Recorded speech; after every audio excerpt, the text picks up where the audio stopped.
Hi అండి, welcome back to Sindhu Reddy village family. అందరూ ఎలా ఉన్నారు? నేనైతే చాలా బాగున్నాను. మీరందరూ కూడా బాగుండాలని కోరుకుంటూ ఈ రోజు వీడియో అయితే స్టార్ట్ చేస్తున్నానండి. ఈ రోజు వీడియోలోకి వెళ్ళడం కన్నా ముందు మనమైతే ప్రతి వీడియోకి గివ్ అవే కండక్ట్ చేస్తున్నామని తెలుసు కదా. సో ప్రీవియస్ వీడియోకి ఎవరు గివ్ అవే గెలుచుకున్నారు అనేది ఈ వీడియోలో చూద్దాము. అండ్ ఈ వీడియోకి ఎవరు గివ్ అవే గెలుచుకుంటారో నెక్స్ట్ వీడియోలో చూద్దామండి. సో లేట్ చేయకుండా ఈ రోజు వీడియోలోకి అయితే వెళ్ళిపోదాము. ఈ రోజు వీడియో వచ్చేసి మన ఛానల్లో మేకింగ్ చూపించక చాలా డేస్ అవుతుంది కదా. సో మరొక న్యూ డిజైన్తో అయితే మీ ముందుకు వచ్చానమాట. ఈ వీడియోలో మీకు ఆ డిజైన్ ఎలా మేక్ చేసుకోవాలనేది చూపిస్తాను. ఫస్ట్ దానికోసం నేను తీసుకున్న మెటీరియల్ చూపించేస్తాను రండి. డైమండ్ షేప్ ఇలా లావెండర్ కలర్ తీసుకున్నాను అనమాట. నెక్స్ట్ వచ్చేసి 3mm వైట్ తీసుకున్నానండి. నెక్స్ట్ వచ్చేసి మెటల్ లీఫ్ చామ్స్ అనమాట, ఇవి తీసుకున్నాను. నెక్స్ట్ వచ్చేసి జర్కన్స్ అనమాట. డిజైన్ కోసం ఇలాగా ఫ్లాట్ 4 కట్ బ్యాంగిల్ అయితే ఇలా లావెండర్ కలర్ థ్రెడ్డింగ్ అయితే చేసి పెట్టుకున్నాను అనమాట. యాక్చువల్లీ నేను వచ్చేసి ఈ జర్కన్ డిజైన్ చేయాలండి. సో చూసారు కదా, ఈ డిజైన్ చేయాలి. నాకు లావెండర్ లో స్క్వేర్స్ అనేవి ఎక్కడా కూడా దొరకలేదు, అంటే నా దగ్గర లేవు, నేను ఎక్కడైనా ట్రై చేసినా అక్కడ కూడా దొరకలేదు అనమాట.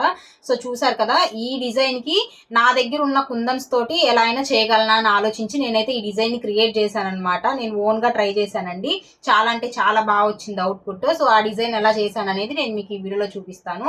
ఫస్ట్ వచ్చేసి ఇలాగా 4 కట్ బ్యాంగిల్ తీసుకున్న తర్వాత ఫ్లాట్ బ్యాంగిల్ ని, సో చూసారు కదా, గమ్ అయితే ఇలా అప్లై చేసుకోవాలి.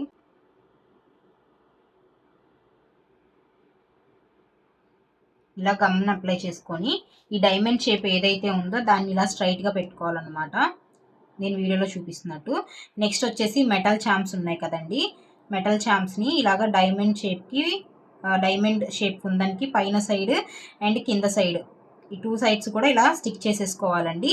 స్టిక్ చేసుకున్న తర్వాత మళ్ళీ మనం గ్లూన్ అనేది అప్లై చేసుకోవాలి. ఇలా అప్లై చేసుకున్న తర్వాత ఈ 3mm వైట్ కుందన్స్ ఉన్నాయి కదా, సో వీటిని నేను చూపిస్తున్నట్టు, వీడియోలో చూపిస్తున్నట్టు ప్లేస్ చేసుకోవాలి.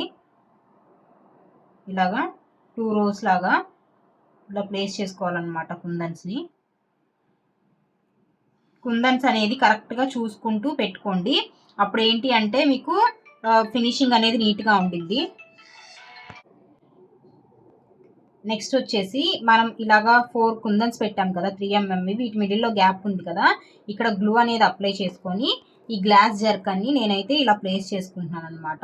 సో మీకు ఏంటి అంటే లుక్ అనేది చాలా అంటే చాలా బాగుంటుంది. మీరు ఇక్కడ కావాలి, నేను వైట్ కలర్ తీసుకున్నా, మీరు ఇక్కడ కావాలి అంటే కలర్ కాంబినేషన్స్ కూడా తీసుకోవచ్చు అనమాట. ఇప్పుడు లావెండర్ పర్పుల్ అట్లాగా మీకు నచ్చిన కలర్ కాంబినేషన్ అనేది తీసుకోవచ్చు.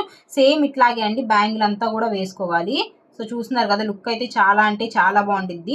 ఇక్కడ ఏంటంటే మీకు మెటల్ చాంప్స్ ఒకవైపు ఏమో ప్లెయిన్గా ఉంటాయి అండ్ ఇంకొక వైపు వచ్చేసి ఇట్లా ఉంటాయి అనమాట. సో డిజైన్ వైపు పెట్టుకుంటున్నాను నేను, మీకు కావాలి అంటే ప్లెయిన్ వైపు కూడా పెట్టుకోవచ్చు, అదంతా మీ ఇష్టాన్ని బట్టి బేస్ అయి ఉంటుందండి. సో చూస్తున్నారు కదా, ఇట్లాగే మీరు బ్యాంగిల్ అంతా కూడా కంప్లీట్ చేసేసుకోవడమేనమాట. నేను బ్యాంగిల్ మొత్తం కంప్లీట్ చేసి చూపిస్తాను మీకు.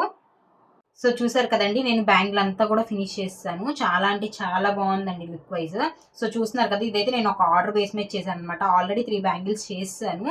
ఈ డిజైన్ కొత్తగా ఉంది కదా, మీకు కూడా చేసి చూపిద్దాం అనేసి లాంగ్ వీడియో అయితే చేశాను అనమాట. అండ్ ఈ డిజైన్ మీకు ఎలా అనిపించింది అనేది ఖచ్చితంగా కామెంట్ అయితే చేయండి. అండ్ వీటికి సిల్క్ థ్రెడ్ బ్యాంగిల్స్కి సంబంధించిన రా మెటీరియల్ కానీ జ్యువెలరీ మేకింగ్కి సంబంధించిన రా మెటీరియల్ కానీ మన దగ్గర అయితే అవైలబుల్గా ఉంటుందండి. ఎవరైనా మెటీరియల్ కనుక పర్చేస్ చేయాలి అనుకుంటే స్క్రీన్ మీద స్క్రోల్ అవుతున్న వాట్సాప్ నెంబర్కి మెసేజ్ అయితే చేయండి. అండ్ ఈ రోజుకి ఈ వీడియో అయితే ఇంతేనండి. మా వీడియోస్ కనుక మీకు నచ్చినట్లయితే లైక్ చేయండి, షేర్ చేయండి, సబ్స్క్రైబ్ చేసుకోవడం మాత్రం మర్చిపోకండి. Thank you for watching. Bye.